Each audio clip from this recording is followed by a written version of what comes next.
Hola, ¿cómo les va? Bienvenidos una vez más a esta emisión de Moliendo Café, el espacio de opinión del canal 81 de Claro, en el área metropolitana, para continuar este recorrido por las historias, los asuntos de interés para la ciudad-región, entre los que juega un rol muy importante la cultura en sus distintas expresiones. La hemos visto en fechas recientes desde la parte administrativa, desde los gestores, pero en esta ocasión vamos a abordarla de quienes se suben a los escenarios a confrontar su propuesta creativa con un público. En el caso de nuestro invitado de hoy, se trata de un hombre que se mueve entre la cuentería y el teatro. En el primero de los casos, una forma de expresión con antiquísimas raíces en la tradición oral de los pueblos previa a la invención de la escritura, y la otra, el teatro, las puestas en escena, también relacionadas con expresiones religiosas. De hecho, la expresión misa en escena tiene que ver con eso, con la puesta en escena de la obra teatral, en ese caso específico con objetivos rituales y sacros.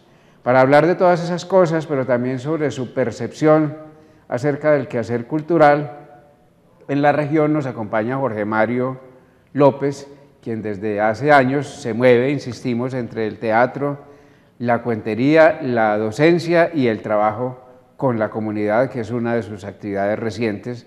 De manera que Jorge Mario le damos las buenas noches y le agradecemos haberse bajado del escenario para conversar con nosotros y con los televidentes de Moliendo Café. Maestro Gustavo, no, muchísimas gracias por la invitación y por supuesto a Moliendo Café y bueno, a la gente que nos está viendo en este momento, un saludo y ojalá podamos llevar este barco a un feliz puerto. Bueno, esa es la idea. Claro. Y si no es feliz, pues también.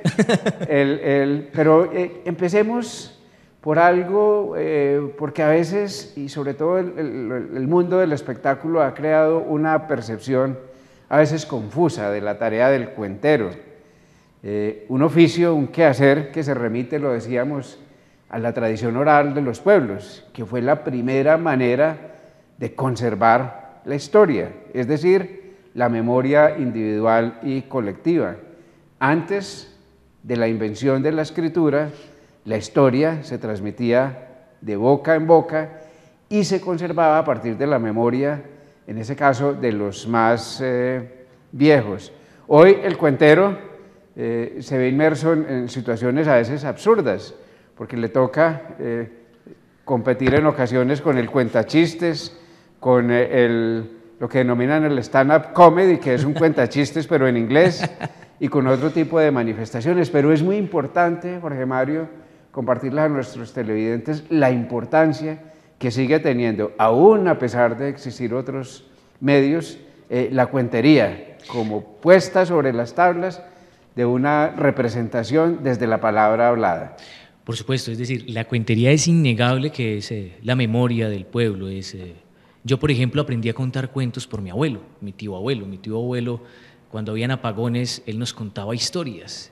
Y esas historias fueron las historias de Juan sin miedo, historias de cadáveres, del hombre sin cabeza, de una carrilera antigua. Y esas historias tenían un toque mágico y literario. No solo eran unas historias contadas al azar por cultivar una memoria, sino que había un enriquecimiento en ellas.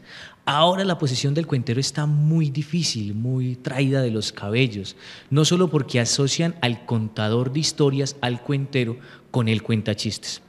Cuando uno llega, alguna empresa le hace alguna propuesta para generar una presentación de cuentería, lo primero que le dicen a uno, ¿y usted es de los que hace reír?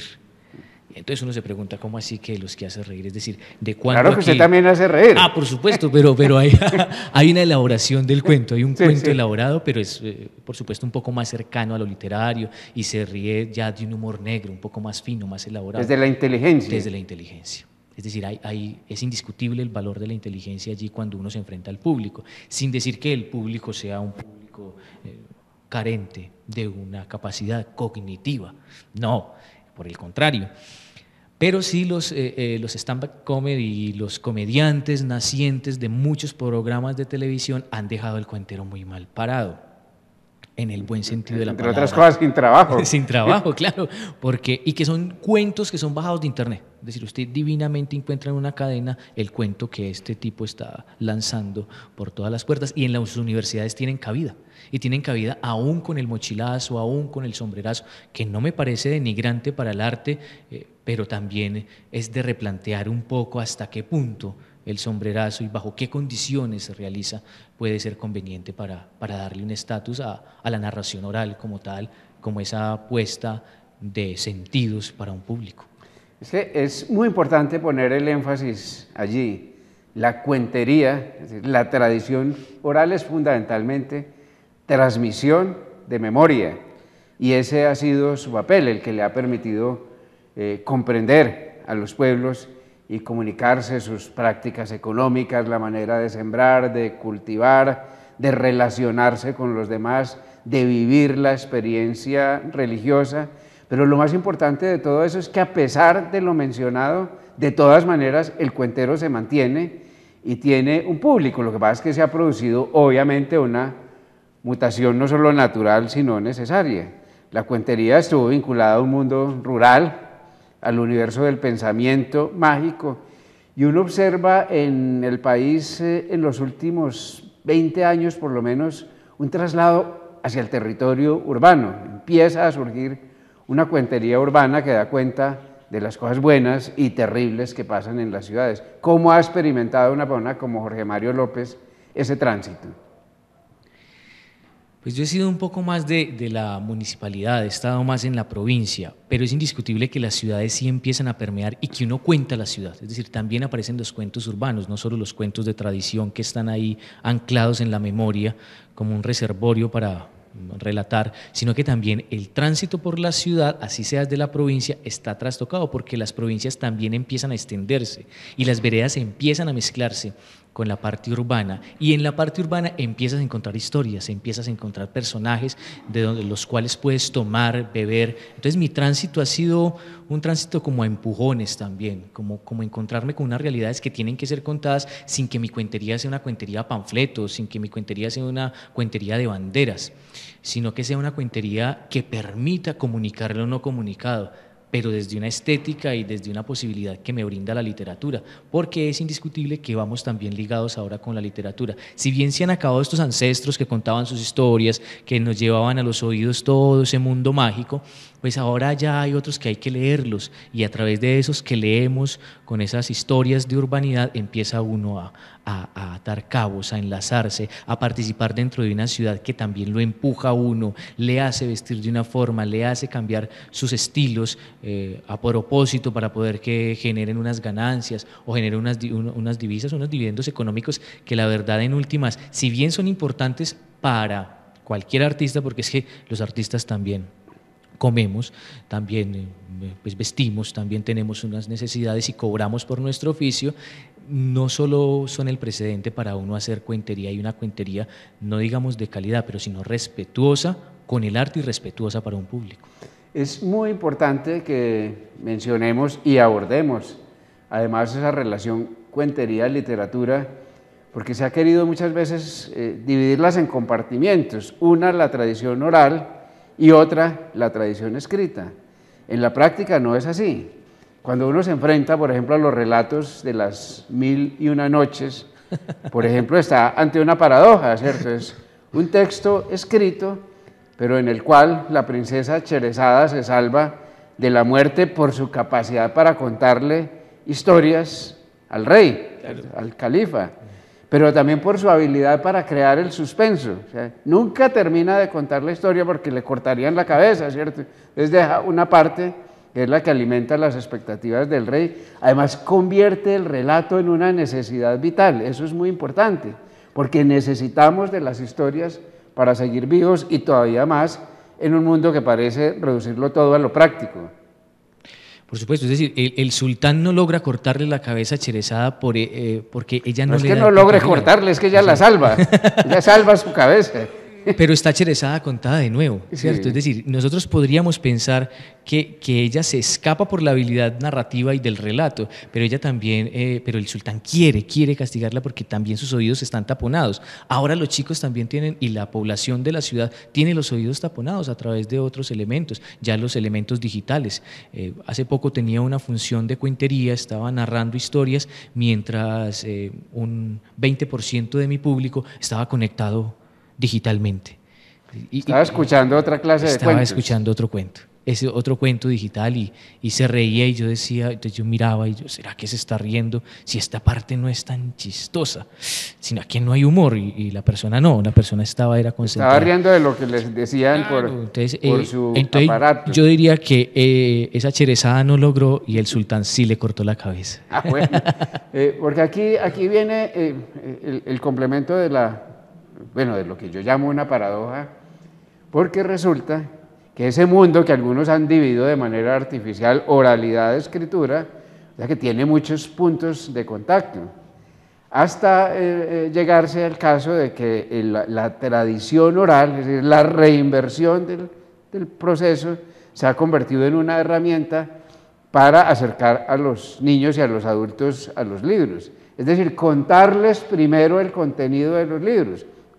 Usted ha vivido unas experiencias muy valiosas en ese campo que vale la pena compartir con los televidentes. Por supuesto, sí. Es decir, si nosotros retomamos eso, también tendríamos que hablar, por ejemplo, del mester de clerecía y del mester de juglaría, donde uno se pone sobre un estado de cosas mucho más elevadas y de príncipes y de reyes, y lo otro está un poco más cercano al pueblo. Cuando uno ya hace el contacto con el pueblo para contar, bueno, con el pueblo no, con los niños, con los jóvenes, con los adultos, en un trabajo de mediación lectora, donde usted tiene un mester de clerecía, es el libro, pero tiene que volverlo juego, tiene que estar como juglar, saltando, que el libro llegue, pues uno se la juega.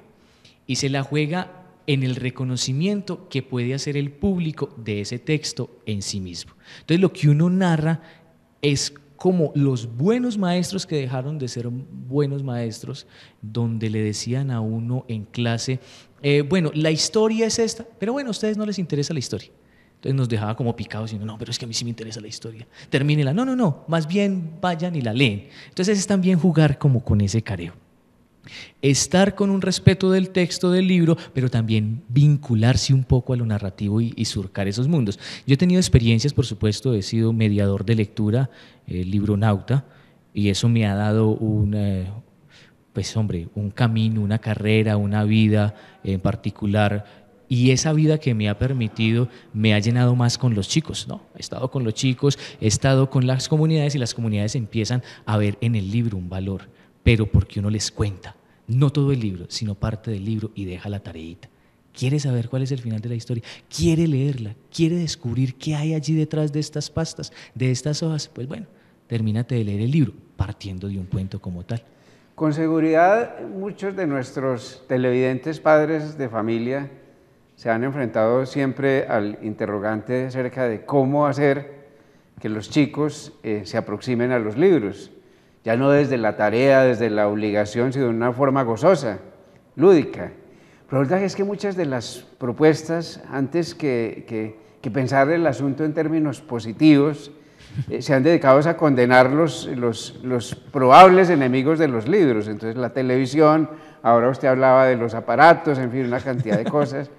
Pero sí sería bueno compartirles, por ejemplo, o sea, qué tipo de textos hacen más grata esa experiencia de desandar el camino, de sacar a los personajes del libro, de la palabra impresa, y contarlos desde la oralidad, para que por esa vía los chicos o las personas interesadas lleguen de nuevo a la letra impresa.